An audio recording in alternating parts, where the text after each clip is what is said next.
Hey, this is Evan Marquette, dating coach for smart, strong, successful women, your personal trainer for love. Welcome back to the Love You podcast, where you're going to learn everything you need to know about dating, relationships, sex, and men from a man's point of view. And today we're going to talk about how to apologize and mean it.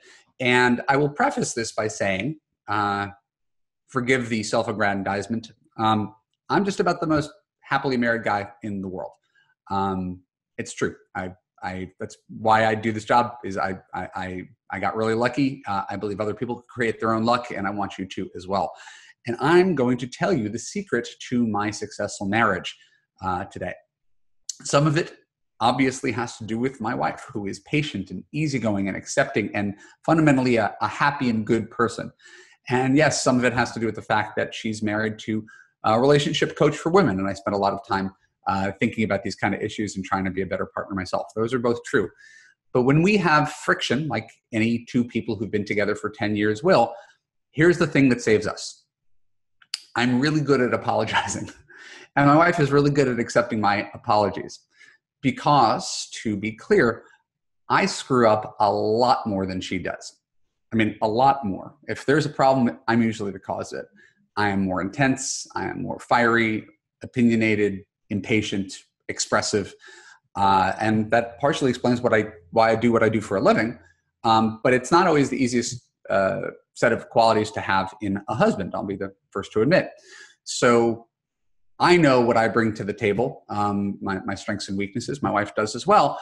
The one thing that I find that can redeem me is the heartfelt apology. That is something that I have down, and it's not something that my wife has to twist my arm and extract from me. If I screw up, she's going to get an apology within 30 seconds. This is not, hours and hours and days of silent treatments and slamming doors and glares and passive aggressive comments. I make a mess. I clean it up really quickly. And I have no choice. And this is, you got to walk the walk. And if you're in a relationship and you're screwing up, you got to own it. And so I consider the things that I do wrong routinely. And again, I frame this by saying I'm a normal, flawed human being. I am a dating and relationship coach, but that doesn't make me remotely flawless as a person or as a husband. So consider that, I do these things, and I wouldn't be surprised if men that you've dated do some of these things as well. Number one, I don't listen. My wife is verbose, and she tends to go on tangents that are somewhat irrelevant to the point of the story. She'll be the first to admit this. What I've discovered, and it's not fair or not right and not cool, is that sometimes what's on my phone is more interesting. And that's, it's neither here nor there. It's not fair. It's not respectful. When someone talks, you have to give them the undivided attention that they deserve, especially if there's going to be a quiz later, which in marriage, there's usually going to be a quiz later. One of the other things I do is that I tend to get brusque. I don't yell. I don't call names. I just have sort of a short fuse, low patience and threshold for frustration, especially if it's something that I'm doing poorly. I get frustrated with myself, whether it's putting together my kids' toys or looking at a big Excel spreadsheet, trying to fake my way through it. I'm not very good at that. I screw things up a lot, mostly because I don't listen and I don't learn. So that means whatever well-intended thing I try to do, from dressing my kids in the morning to doing the dishes, I only have about a 50% chance of getting it right.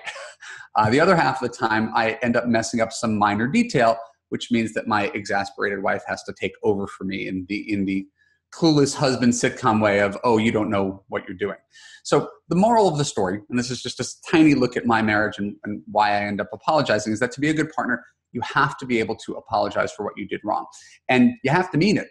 Right? It's not, I'm sorry you're hurt. It's not, I'm sorry, but here's what you did that also pissed me off. Right? It's, I'm sorry. I take full responsibility. I won't do it again. No ifs, ands, buts. So it seems simple, but it's not, especially when you're the person who has to do the apologizing. The reason is that it's not simple is that we're not always sorry. And it's hard for our egos to admit and own the fact that we're wrong. So I did a minimal amount of internet research in preparation for this podcast, and I found an interesting New York Magazine article by Melissa Dahl, and I want to quote directly from it because I thought it was thorough and thoughtful, and it was a really good template if you want to know how to issue an apology, and you could internalize these ideas. It's going to make your relationships that much better. And perhaps you could show by example your partner how to be better at apologizing. Right? I know this podcast would be more popular if the title of the podcast was How to Make Your Boyfriend Apologize. But that's not something that we can control. Right? We can control our behavior and lead by example and cut off anybody who's not making us happy. So I'll just remind you, this is not to put full responsibility on you. This is you have responsibility for how you show up in a relationship. And if you're going to be a good partner and you're going to attract a good partner, you got to be good at owning your piece of what went wrong. So the basic idea is that we're highly motivated to maintain a positive image of ourselves, an image of self-integrity, morality, and adequacy. All right. This, she reasons, is why apologizing can suck so very much. Having to admit that our words or actions hurt someone else threatens our image of our ideal self. So it makes sense that many of our apologies are so bad. We get defensive, we justify our behavior, and we do so to protect our egos because it's easier to protect our egos than to actually admit that we did something 100% wrong. So in a good apology, feel free to write this down. Hopefully we're going to put some bullet points on the page. Number one, you actually have to use the words, I'm sorry. I'm working with a tech team right now, and we just did a launch. There were a lot of mistakes made, and they told me all the things that happened. But one of the things that struck me when they were detailing all the things that went wrong when we were doing this launch, this sale of my Believe in Love product, is that they never actually said the words, I'm sorry. I know they were sorry, but they never actually said it. So the human connection was never really there, right? It was like, okay, we're just reporting the facts. Here are the things that went wrong in this passive voice, right? Rather than, I screwed up, I own it. It was, this happened. So number one, you got to use the words, I'm sorry. Number two, you have to acknowledge that you messed up, as in, I take full responsibility for my words. Number three, you got to tell the person how you're going to fix the situation, right? After you apologize, after you take responsibility, what are you going to do now? Right? When you're apologizing, number four, describe what happened, but without foisting the blame on someone else, because it's easy to deflect, right? I'm sorry, but this person did this. I'm sorry, but traffic was bad. I'm sorry, but I was having a bad day. It's always some sort of an excuse. There's no but in I'm sorry. Admit what happened and don't push the blame off. Number five, promise to behave better the next time. Right? You can't always, number three said how you'll fix the situation. Right? This is, okay, how are you going to make sure that this doesn't occur in the future? How are you going to take responsibility so we don't have to have this conversation again? Number six, make sure the person knows you know exactly how you hurt or inconvenienced them. Right? It's acknowledging that person's pain, acknowledging that person's frustration. Right? If I'm reading my phone while my wife is talking to me, I got to put my phone down and say, honey, I'm sorry. It's not cool. I know it doesn't feel good to feel like you're being ignored by your husband. Right? I'm going to make a point to plug in my phone and put it away when I get out of work, something like that. Much like the first rule, number seven, it's important to use some version of the phrase, I was wrong. Right? It's sort of the bookend to I'm sorry. Right? I'm sorry could just be, I'm sorry for how you feel. I was wrong is the responsibility piece of it. And then number eight, ask for forgiveness. Right? There's, it's the apology doesn't really end until the person says, I accept your apology. Instead of passive aggressive, drawing the conversation out. And people will do that. Right? Partners who are not great communicators are going to do that. They're going to make it harder. But you're more likely to get someone to accept your apology if you offer a really good heartfelt apology by following those steps that I just outlined. So briefly, right, bad apologies. And we've all gotten bad apologies from people. We probably issue bad apologies, but we certainly know when we get an apology that doesn't feel good. They tend to suffer from these four shortcomings. Number one, justifying your words or behavior. Right? Yes, I apologize, but not really apologize. Right? I'm going to defend what I did, so it's not really an apology. Number two, blaming the victim. Right? Which is, I'm sorry, or I'm not really sorry. You're too sensitive. Right? Always pushing it back on the person who feels bothered, it's not that there aren't people who are too sensitive. Many people are.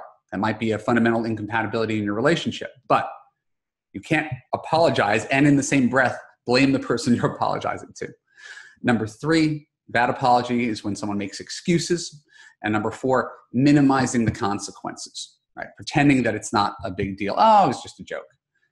All right. The more you minimize the consequences, the more you diminish the reality of someone else's pain. And again, it's hard because two people are going to look at the same situation in a different light. All right. So there's a fine line, but in a good relationship, we understand that it's about the relationship. It's about the whole that's greater than the sum of its parts. And sometimes, if you're a good partner, you're going to apologize for things that you don't necessarily agree with. Why? Because it's more important to get along than to be right. Sometimes it's just realizing your partner's upset, taking responsibility and ownership and saying you're sorry, even if you don't entirely mean it. Right? It would be great to mean it, but it's the thing that's going to make things right. Right? Apologizing for what happened because it costs very little.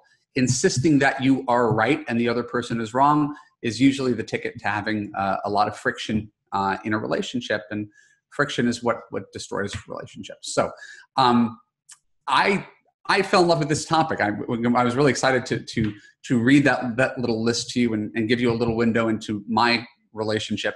I think it's so important because we could talk about online dating and chemistry and sex and communication. We can talk about all these sort of things, but if you don't have this tool in your toolbox, right, when things go wrong in your relationship, you're not going to be able to have a good relationship.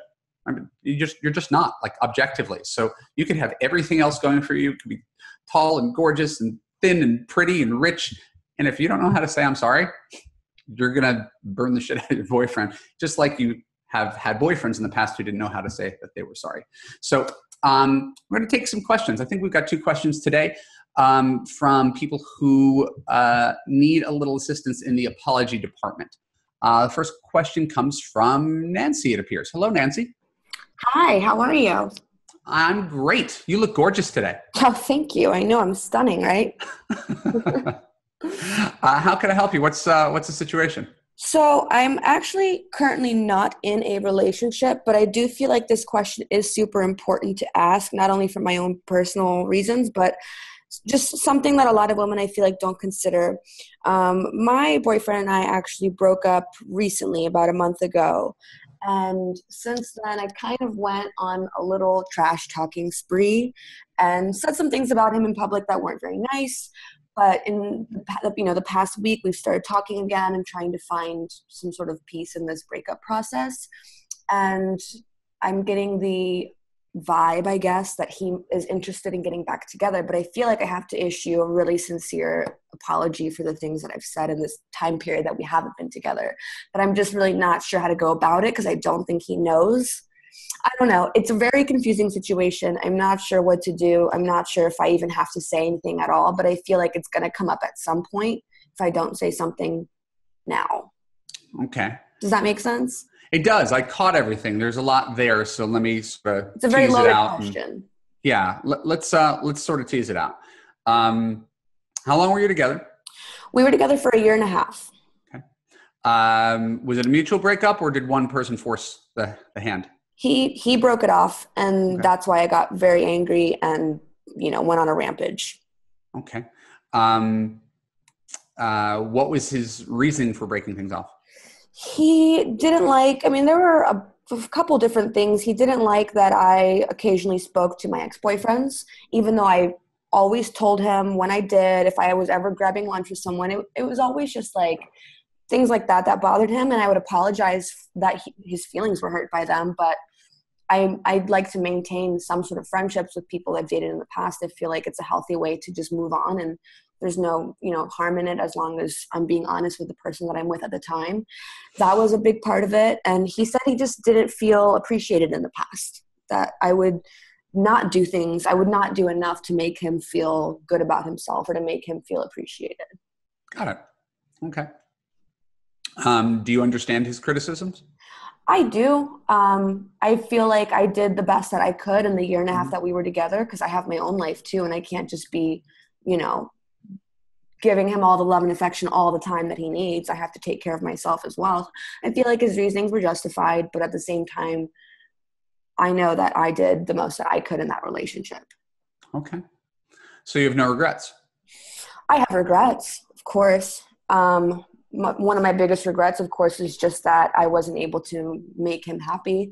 I don't know if I can really change that this time around, but I'm willing to try. I'm willing to, fess up to my mistakes in the past, the ones that I think are mistakes, because I'm not going to let him walk over me and tell me that, everything you do is wrong. It's like, well, maybe it's a matter of perspective. But yeah, I do have regrets, and I do want to fix them and correct them and move forward happier and better with him. Okay. So we're isolating the causes of the breakup first. From what I can tell, and it's obviously limited, right? I haven't witnessed you in your relationship dynamic. From what I could tell, he's insecure, because if you're insecure, you're going to make a big deal about exes. If you're secure, exes are not a threat at all. Mm-hmm. Okay. So again, presuming these aren't exes that you're still secretly in love with, and you don't spend a disproportionate amount of time with exes, I would say he's probably insecure. And you can't always fix someone else's insecurity. And right. that's on him. Right, which might be a fundamental incompatibility between you, right? Possibly, yeah. You're going to spend your whole life walking on eggshells because of an insecure guy. So that's on him. The thing that's on you is how he feels in your presence. If he doesn't feel appreciated, you could defend it by saying, well, I have a life. I have to take care of myself. Those things don't contradict each other. Right? I very much take care of myself, and I very much take care of my wife. And it's not like there's a finite energy supply for being nice. Right. Right. So I would say that there's probably cause for self-reflection for you about how you could be warmer, more patient, more accepting. Right. If we assume men want to be accepted, appreciated, and admired, if he didn't feel those things in your presence, then it's possible the next guy might not feel those things in your presence. And that's something for you to shore up, because he may not be your future husband, but he may be indicative of what men feel around you. Right. Right, so it's just food for thought. The same way if I were talking to him, I'd say, hey, you got to work on your insecurity. Why are you so worried about her exes? She's with you now. It doesn't matter what her exes do. That's what I would tell him.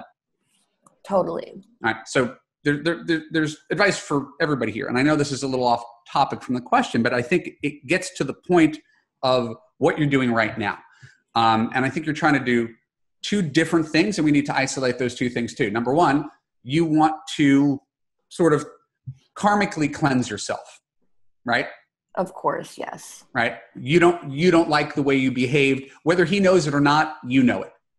So you put out some bad juju. I'm not going to ask you what you did or what you said and how public it was. Did you go on an open mic and trash him? Did you do it? Yeah. Really? I was pretty drunk. Okay. And I did a little open mic in front of... I was kind of kidding about that. But no, that's a thing I did. All right.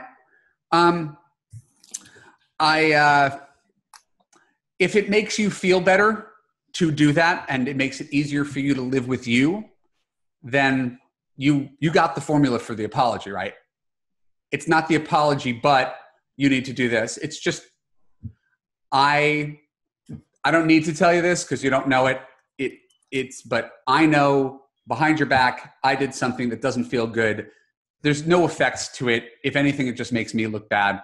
But and you own it and you apologize, and that puts a cap on it. That's over. That story's over. Okay, and that's a completely separate issue from whether you should be friends with this guy or try to get back together with this guy. Neither of which I think are good ideas. I agree. I mean, yeah, I'm going back and forth about it, honestly, about reconciling in any way, shape, or form. Because I just feel like when we went through the breakup, a lot of the things that he said, I was just very shocked by. I was very much just like, well, you never told me that when I did this or said this, that it made you uncomfortable or that it made you upset. So how would I know, Yeah. I only know. He doesn't sound like a great communicator. And by the way, your flaws are very human flaws too. People just go into the relationship, they act like themselves, but don't have full perspective. And if a partner's not communicating with you, it's hard for you to make any improvements or have any self-awareness around it. So I wouldn't beat yourself up or beat him up. I would just step back from the relationship and say, let's assume that we are who we are and nothing's going to change, because that's the most likely situation. His personality is that he's not a great communicator. He buries stuff. He's insecure. He feels like the doormat within the relationship, and then he explodes. Okay. That's how you got here. That's who, if you stay with him, that's who he will be next year. And that's who you'll marry, is that guy. Right? Well, maybe you are saving me from making a terrible decision. That's maybe what I'm trying to do, Nancy. Just move on with my life. That's what I'm trying to do. Yeah. It doesn't mean he's a bad person. It means that whatever your personality types, whatever your baggage, don't necessarily just mesh well together. He might need someone who's a little, again, traditionally warmer, more doting than you are, right? It's not an insult to you. That might just be his needs. He might need a kindergarten teacher to grab him his slippers and make him cookies every day. Right. that might be his need. Right? Oh, and you might need a guy who is a little more secure with the fact that you're friends with your exes and you do stand-up comedy, and some feelings get hurt along the way, but you're still a good person. Right. You might need someone who just can handle that, and it might not be him.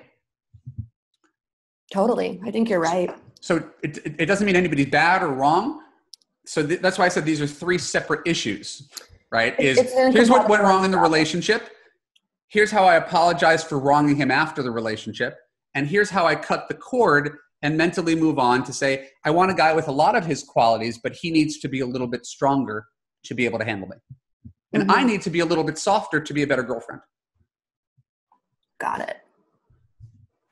Yeah, I think you're right about the incompatibility. Like I said, I've been going back and forth about it. It's very tempting and very easy to jump back into something, but I think deep down, I can't get past someone being that insecure. It's just like, oh my God, just makes me so anxious all the time. It's a lot to have to deal with. I agree. Insecurity kills any relationship. Yeah. And I was in your position 10, 13 years ago, long time ago. And I had a girlfriend who broke up with me 3 times because she thought that I was going to cheat on her. And every time I talked to another woman, I would get in trouble. Every time I looked at another woman, I would get in trouble. I'm like, I'm so devoted to you. I don't know what I can do to prove it. Emotional labor. Yeah. Well, I'm saying this has nothing to do with me. This has everything to do with your insecurity. And after the 3rd time she broke up with me and came back to me and said, can we fix this? I realized the same thing I'm telling you. You need a guy who has never looked at another woman and has no history. Right. And I need someone who isn't freaked out by the fact that I am confident and flirtatious and have a lot of history with women. I just need someone who could handle that better than you can. Right. We just need different people than us. And it's too bad because there's a lot of love here.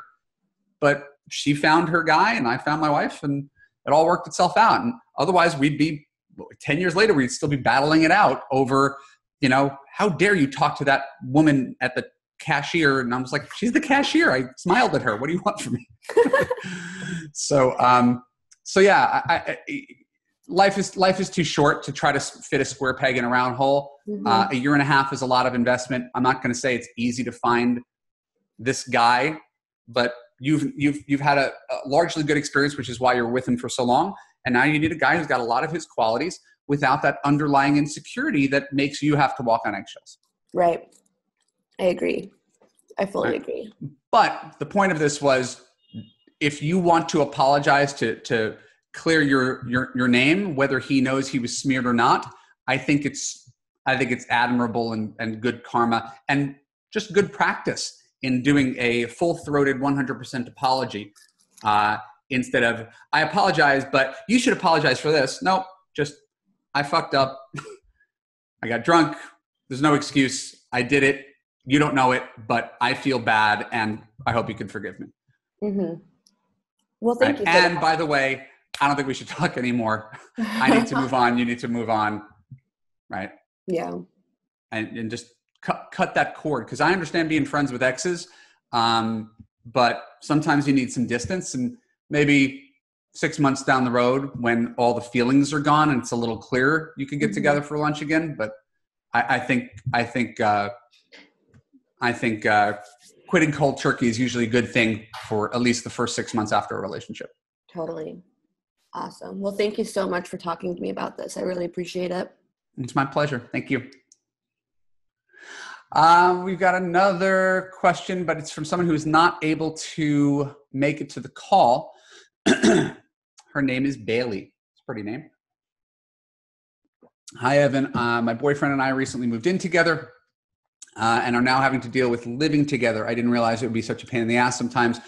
Little things are starting to add up, and I know that I'm also in the wrong about some things. I'm pretty stubborn, and I hate being teased when I admit I'm wrong, which he's done in the past. It only makes me more angry and closes me off from resolution. How can I move past this? Or is there something else I can do to fix this issue with my man? And this is a perfect example of a question I would love to talk to Bailey, but I understand at this hour that I'm recording this, most people are at work. It's not always easy to get on a live talk show and hash it out publicly. So there's a lot of context that I'm missing that I would normally be asking Bailey. So I could only give sort of blanket advice, not specific advice, because I can't learn any more about her and her boyfriend and her living situation. I will say this on a personal note. I never had a relationship for more than 8 months before I got married. I proposed to my wife in 16 months. We got married at 20 months, and we moved in together about 2 or 3 months, 3 months after we got married. Something like that, 2 months after we got married. And it was all a bit of a whirlwind because my wife was in her late 30s and we had to move really fast. And I remember that I was fine with the wedding and the party planning, and it was really all good and exciting. But after we moved in together, right, just it was the timing of things. We got married before we moved in together. I wouldn't recommend that. I was really, really stressed out for the same reason that Bailey was. I never lived with anybody. I had roommates, but I never lived with a partner before. And I didn't know how to be a partner. It's not just a matter of being a good person or a considerate person. It's just you're in each other's space all the time, right? There's no absence makes the heart grow fonder. There is, right? There's using the bathroom and, you know, the toilet paper and the toothpaste and the dishes and the rent checks and the bed and there's just stuff. There's just hundreds of little things where two people who are independent adults, lived a full life, now try to merge lives, and they're going to approach things differently. And each of them is going to think that the way they approach things is the right way because that's the way they've always done it. And it's always worked for me this way before. And I had a therapist back when I proposed to my wife, and he gave me something really interesting. He basically told me to sit down and have like a planning meeting because I know it's not romantic, it's not sexy, and I don't have my notes in front of me because I didn't know I was getting this question. But he said, sit down and have a planning meeting and hash out everything, right? How often do we see so-and-so's family, right? How do we combine our incomes and have separate checking accounts or separate credit cards? Do we put it all in one pot? Do we put in money proportionally? That's what my wife and I did. I made 3 times more than she did. And so I would put in 3 times more money to the house pot, the rent and insurance and phone bill. And so I put in 3 times more than she did. And that was the way we figured out things that seemed somewhat fair instead of splitting it down the middle, which would be unfair to someone who made a lot less. So I think it's, Bailey, if you're going to figure out how to deal with living with each other, instead of continuing to step on each other's toes and resent how you're stepping on each other's toes, it's better to sit down almost lawyerly and sort of hash things out, right? Where you go through all the things that come with running a household together and you talk about them. Who's responsible for what, how you each feel about it, how things have been going so far, how you feel about it, right? So, and forgive me because I say this semi-regularly, you're not looking to point fingers. You're looking to solve problems. Why? Because you're a team. You're living together. This is generally a precursor to marriage. So we have to figure out how to make this work. Right? And your issue about, you being wrong about things, again, without knowing what those things are, you can take responsibility for them and try to fix them. Right? And you could also bring up the fact that you're trying to fix the things that are wrong, or you're going to fix the things that are wrong. It would make it a lot easier if he didn't tease you about it. But you don't have to scream, and you don't have to yell, and you don't have to cry, and you don't have to attack and tell him what's wrong with him. You could just own your piece of it, right? And say, okay, here's a problem we had. All right. I expect you to take out the garbage, and you don't take out the garbage, and then I yell at you, and then we get into a fight about so-and-so, about me yelling at you, and everything is solvable, right? Unless you're really at an impasse. And there are very few things that are worth putting your, they say, is this the hill you want to die on? There are very few hills to die on when it comes to this kind of stuff. A few weeks ago, I talked about how, my wife has 12 pillows on the bed, and I make the bed, even though I would never have 12 pillows on the bed. It's just not important. I roll my eyes, and I can make some passive aggressive jokes about it, but at the end of the day, it doesn't cost me anything to do things my wife's way, because she's integral to the success of our household, and I want to keep her happy. So if you think of your relationship, instead of keeping score of, here are the things that I have to compromise on, because that's what most of us do. We think of the compromises and sacrifices that we make, and we sort of don't even consider that someone else is making equal sacrifices for us. You just remember, I never did this before, and now I have to do this, and I have to do this for them, and I have to bite my tongue about this. And so you're all in your head about the things that you're doing differently because you're living with someone, and you don't realize that someone's probably doing the exact same things for you, but you take it for granted. So having a measure of humility when you're living with someone, and coming from the place of, hey, this is about us. For us to be happy, I have to make you happy. I have to find out what you need. And let's come up with a reasonable division of duties, a reasonable way to communicate about differences, right? And talk openly about the things that aren't working for us, right? And when you open up that can of worms and you find out that, you get really angry when he does X, Y, and Z, you're probably going to discover he gets upset about some other things that he may or may not have mentioned to you. You can't get angry or defensive and get into attack mode. This is really dispassionate, putting everything on the table, right? And just hashing it out like lawyers, bullet point by bullet point, and having essentially a contract to guide you. Not that one that you're going to refer to all the time, but the act of creating it and doing it and agreeing to these terms, right, sets sort of a template. And my doctor way back in time said, you should review that contract once every quarter or half year or year. Go back to it. What's changed? What do we need to modify about our agreement based on, your job or my time, or, just shifting duties or desires? So as long as you guys get ahead of the problem, you'll be okay. If you continue to, snipe at each other,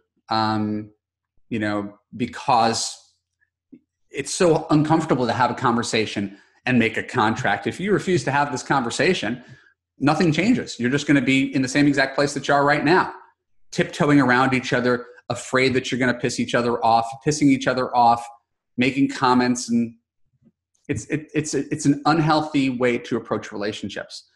We have to remove emotion to some degree and get into problem solving mode, not finger pointing mode. So if you see yourself as a problem solver and you own that you're a piece of the problem, it's going to inspire your boyfriend to realize that he's a piece of the problem too.